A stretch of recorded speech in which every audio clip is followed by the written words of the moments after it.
Everyone, welcome to my YouTube channel GK tutorial. Students, आज हम करने वाले हैं क्लास 7 की साइंस का चैप्टर 4 दैट इज़ हीट। लेकिन उससे पहले जो मेरे चैनल पे न्यू है, मेरी वीडियो को फर्स्ट टाइम देख रहे हो, प्लीज़ इसे सब्सक्राइब करना ना भूलें। So let us start. आज का हमारा टॉपिक होगा हॉट एंड कोल्ड। ओके, तो चैप्टर 3 में हमने पढ़ा कि जो वूलन क्लॉथ होते हैं वो किसके बने होते हैं, एनिमल फाइबर्स के बने होते हैं। और आप ये भी सीखा कि जो कॉटन क्लॉथ होते हैं वो किसके बने होते हैं, प्लांट फाइबर्स के बारे बने होते हैं। ये हमने फाइबर्स टू फाइबर फैब्रिक की जो हमने चैप्टर 3 में हमने पूरा डिस्कस किया हुआ है। तो हम वेयर करते हैं वुलन क्लॉथ कब, विंटर में पहनते हैं। जब क्यों पहनते हैं, जब बाहर क्या मौसम क्या होता है, कूल हो गया होता है, कोल्ड हो गया होता है। वुलन क्लॉथ क्या करते हैं, हमें गर्म रखते हैं, वार्म बना के रखते हैं। हम प्रेफर करते हैं लाइट कलर्ड कॉटन क्लॉथ जब बहुत ज़्यादा गर्मी हो जाती है।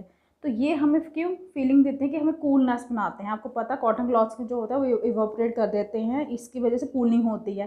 तो कॉटन क्लॉथ की वजह से हमें फीलिंग होती है किसकी, कूलिंगनेस की। तो आपने वंडर होंगे कि क्या वो पार्टिकुलर टाइप के क्लॉथ जो हैं वो क्यों सूटेबल होते हैं किसी पार्टिकुलर सीज़न के लिए। जैसे गर्मियों के लिए हम कॉटन के क्लॉथ यूज़ करते हैं, सर्दियों के लिए हम वुलन क्लॉथ यूज़ करते हैं। तो ऐसा क्यों? इन विंटर में क्या होता है, आपको लगता है कि बाहर क्या हो गया है, कोल्ड हो गया, ठंडा हो गया है। इनसाइड द हाउस में तो ज़्यादा फील होता है। तो अगर आप चाहते हो सन में बाहर निकलते हो, सन की लाइट में, तो आपको थोड़ा गर्म लगता है। समर में क्या होता है, आपको तो गर्मी घर के अंदर भी लगती है। तो आप कैसे जानते हो कि जो ऑब्जेक्ट है वो हॉट है या कोल्ड है? आपको इस चीज़ का नॉलेज कैसे होगा? कैसे आप फाइंड करते हो कि हॉट जब ऑब्जेक्ट कोल्ड, मतलब ऑब्जेक्ट कितना हॉट है कितना कोल्ड है, आप ये चीज़ कैसे फाइंड करते हैं? इस चैप्टर में हम कोशिश करेंगे आंसर देने की इन सभी क्वेश्चंस के, कि हमें कैसे पता चलेगा कि हॉट कौन सी चीज़ है, कोल्ड कौन सी चीज़ है। यही हमारा आज का टॉपिक है, हॉट एंड कोल्ड। हमारे डे टू डे लाइफ में हमें बहुत सारे ऑब्जेक्ट्स मिलते हैं। उनमें से कुछ क्या होते हैं, हॉट होते हैं, और कुछ क्या होते हैं, कोल्ड होते हैं। टी जो है हॉट होती है, आइस जो है कोल्ड होती है।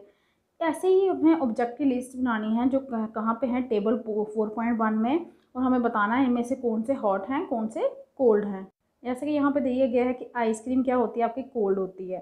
Spoon in A tea cup, tea cup के अंदर अगर स्पून रखा है तो नेचुरली वो गर्म तो होगा ही, वो हॉट में आएगा। फ्रूट का जूस वो कोल्ड ही होगा। Handle of A frying pan वो नेचुरली हॉट होगा। लेकिन एक चीज़ का आपने ध्यान रखना है, इनको हॉट और कोल्ड चेक करने के लिए आप डायरेक्टली इनको टच मत कीजिएगा। मीन्स अगर ये ज़्यादा गर्म हो तो केयरफुल रहिए हैंडलिंग करते हुए इस टाइप के ऑब्जेक्ट के साथ।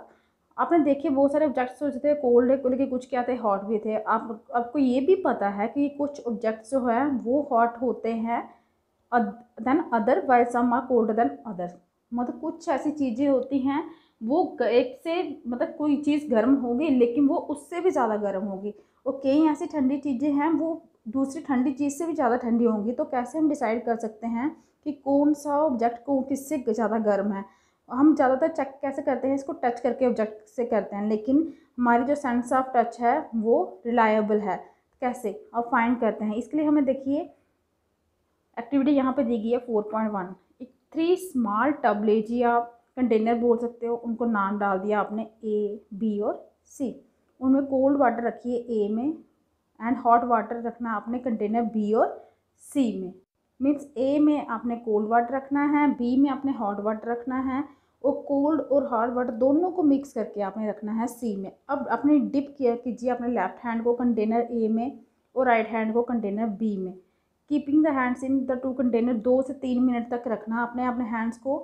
पुट कीजिए हैंड्स को धीरे धीरे साइमल्टेनियसली कंटेनर सी में। तो क्या दोनों हैंड्स को सेम फीलिंग हो रही होगी?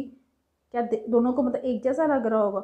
बूजो की जो कन्फ्यूज़न थी वो ये बता रही है कि वो ऑलवेज मतलब अपनी सेंस ऑफ टच में डिसाइड नहीं कर सकता कि ऑब्जेक्ट क्या है, हॉट है या कोल्ड है। मतलब हम टच से ही पता करेंगे ना, हम वाटर के बारे में टच से पता कर रहे थे। सम टाइम ये हमें क्या करता है, डिसीव कर रहा है, हमें समझ ही नहीं आती कि कौन सी चीज़ ज़्यादा गर्म है कौन सी ज़्यादा ठंडी है। तो हम कैसे फाइंड कर सकते हैं कि ऑब्जेक्ट रियली है क्या, ज़्यादा गर्म है कि ज़्यादा ठंडा है?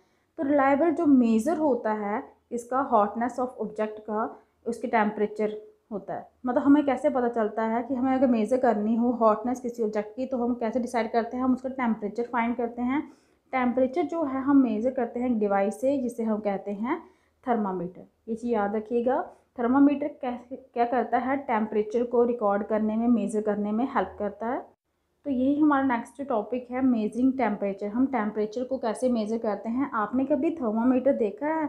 याद कीजिए कि कभी आपकी फैमिली में किसी को अगर फीवर हो गया हो, जहाँ जो टेम्परेचर जब हम मेज़र करते हैं थर्मामीटर से, डॉक्टर के पास जाओगे वो भी टेम्परेचर जो मेज़र करता है वो थर्मामीटर से करता है। दो थर्मामीटर जो मेज़र करता है हमारी बॉडी टेम्परेचर को, उसे हम कहते हैं क्लिनिकल थर्मामीटर। अंडरलाइन करके रखिए इन वर्ड्स को। वो टेम्परेचर जो हम मतलब मेज़र, तो थर्मामीटर जिससे हम मेज़र करते हैं अपनी बॉडी के टेम्परेचर को, उसे हम कहते हैं क्लिनिकल थर्मामीटर। होल्ड करना है थर्मामीटर को अपने हैंड में और इसको एग्जामाइन कीजिए, केयरफुली देखिए। अगर आपके पास थर्मामीटर नहीं है, रिक्वेस्ट कीजिए अपने फ्रेंड से कि वो आपसे शेयर करके आप देखिए। ये देखिए इस टाइप का होता है आपका थर्मामीटर। यहाँ पे देखिए रीडिंग दिखाई देती है। क्लिनिकल थर्मामीटर इस तरह से लगता है जैसे ये फिगर दिखाई गई है यहाँ पे। क्लिनिकल थर्मामीटर में क्या होता है, लॉन्ग लंबा होता है, नैरो यूनिफॉर्म ग्लास ट्यूब का बना होता है। इसमें एक बल्ब होता है एक एंड पे। ये बल्ब जो है उसके अंदर क्या होता है, मरकरी होता है। और बल्ब के बाहर स्मॉल शाइनिंग थ्रेड होता है मरकरी का, वो भी आप देख सकते हो यहाँ पे। ये आपको देखिए यहाँ पे शो कर रहा है, ये इसके अंदर मरकरी का लेवल होता है। ये जो आपको येलो कलर की लाइन देख रही है, ये मरकरी होती है इसके अंदर। अगर आप नहीं दे सकते, मरकरी का थ्रेड आपको नहीं दिखाई देता, तो रोटेट कीजिए थर्मामीटर को थोड़ी देर के लिए, तो आपको वो दिखाई देगी। आप फाइंड कर सकते हैं, स्केल भी होता है थर्मामीटर पे जहाँ पे हम रीडिंग हम देख सकते हैं। स्केल हम यूज़ करते हैं सेल्सियस स्केल। जो हम स्केल यूज़ करते हैं वो सेल्सियस स्केल, तो हम टेम्परेचर जो होता है वो सेल्सियस में दिखाता है, और सेल्सियस को हम डिनोट करते हैं डिग्री सेल्सियस, ये इसका सिंबल है। और जो आपका क्लिनिकल थर्मामीटर होता है वो रीडिंग कितना टेम्परेचर बताता है, 35 से लेके 42 डिग्री सेल्सियस तक का टेम्परेचर जो है वो शो करता है। एक्टिविटी दी गई है आपको यहाँ पे 4.2 में कि कैसे रीड करना है आपको थर्मामीटर को। चलिए लर्न करते हैं कि हमें रीड कैसे करना है थर्मामीटर को। फर्स्ट ऑफ ऑल अपने नोट करना है टेम्परेचर डिफरेंस जो है वो दो बिगर मार्क्स के बीच में कितनी है। दो बिगर मार्क्स का मतलब जैसे ये दो कोई भी कंटिन्यूसली रीडिंग है, इनके बीच में आपकी क्या मतलब कितने डिफरेंस है, कितनी लाइनें हैं इनके बीच में। सपोज कीजिए कि जो बिगर मार्क्स की रीडिंग है 1 डिग्री और 5 डिवीज़न है उनके बीच में, तो 1 स्मॉल डिवीज़न आपकी कितनी होगी, 1 मतलब डिवाइड कीजिए 5 मतलब 0.2 डिग्री सेल्सियस आपको टेम्परेचर शो कर रही है। छोटी छोटी जो लाइनें हैं बीच में वो आपको शो कर रही है 0.2 डिग्री सेल्सियस का टेम्परेचर। वॉश कीजिए थर्मामीटर को। फिर उसके बाद क्या करना है, मतलब मोस्टली एंटीसेप्टिक सोल्यूशन के साथ ही इसको वॉश कीजिए। उसको होल्ड करके रखिए, उसको थोड़ा सा हिलाइए। तो जो उसके कारण क्या होता है, हिलाने से क्या होगा, जो आपका मर्क्यूरी का लेवल है वो डाउन पे आ जाएगा। अंश्योर कीजिए कि वो आपका जो मर्क्यूरी का लेवल हो वो बिलो 35 डिग्री सेल्सियस होना चाहिए। अब क्या करेंगे, place the bulb of the thermometer जो है उसे आपने अपनी टंग के नीचे रखना है। 1 मिनट तक आपको थर्मामीटर को बाहर नहीं निकालना है। नोट कीजिए रीडिंग। 1 मिनट के बाद जब आप थर्मामीटर को बाहर निकालेंगे उसके बाद आप रीडिंग नोट करेंगे, ये शो करेगा आपको आपका बॉडी टेम्परेचर। तो जो टेम्परेचर है वो हमेशा उसके यूनिट के साथ, अगर आपका 35 है तो 35 डिग्री सेल्सियस मीन्स यूनिट उसके हमेशा साथ में लिखना है। तो क्या रिकॉर्ड हुआ आपकी बॉडी का टेम्परेचर। तो नॉर्मल टेम्परेचर होता है ह्यूमन बॉडी का वो होता है 37 डिग्री सेल्सियस। याद रखिए नॉर्मल ह्यूमन बॉडी का टेम्परेचर कितना होता है, 37 डिग्री सेल्सियस। नोट कीजिए टेम्परेचर हमेशा उसके यूनिट के साथ। चलिए ट्राई कीजिए, एश्योर करें कि पहेली को कि यहाँ पे कुछ भी नथिंग रॉन्ग विद है, उसके साथ कुछ गलत नहीं है। हम उसे कैसे बताएंगे, पहेली ने मतलब मेज़र किया है अपनी बॉडी का टेम्परेचर, तो उसको वरी हो गई कि वो एग्जैक्टली 37 डिग्री सेल्सियस नहीं आया है। अब वो परेशान है, तो अब हम उसको एश्योर करेंगे, यकीन दिलाएंगे कि परेशानी वाली कोई भी बात नहीं है।